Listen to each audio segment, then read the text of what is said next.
வாழ்க்கை ரொம்ப விசித்திரமானது. அத நம்ம வாழ்ந்துட்டு இருக்கிற விதம் வித்தியாசமானது.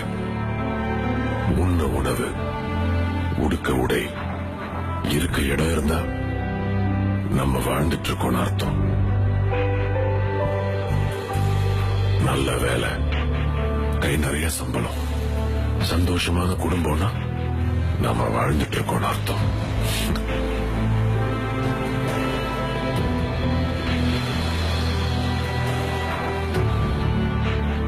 ஆனா அதுவே அவ்வளவு ஈஸியா எல்லாருக்கும் கிடைக்கிறது இல்ல.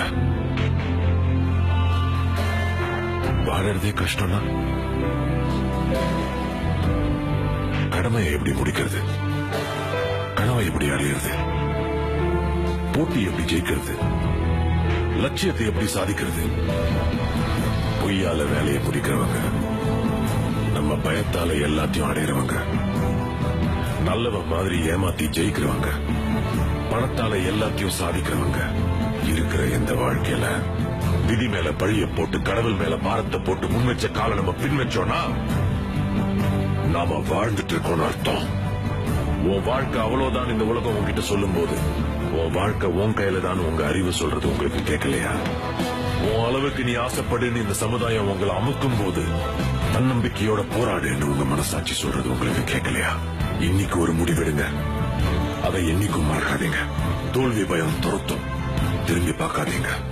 போதும்னு மனசு சொல்லும், வர வாய்ப்பை விட்டுறாதீங்க. தேடினாதான் கிடைக்கும், தட்டினாதான் திறக்கும். உங்க பயத்தை பார்த்து தைரியமா ஒண்ணு சொல்லுங்க, என் உரிமையை முடிஞ்சா பறிச்சுப்பார், நான் முன்னேறுவேன். முடிஞ்சா என்ன தடுத்துப்பார். கண்ணுல நெருப்போட, களத்துல வெறியோட, உங்க அறிவையும் தன்னம்பிக்கையும் நம்பி உங்க லட்சியத்தை நோக்கி தைரியமா அடுத்த அடியை எடுத்து வச்சா நீங்க வாழ்ந்துட்டு இருக்கீங்கன்னு அர்த்தம்.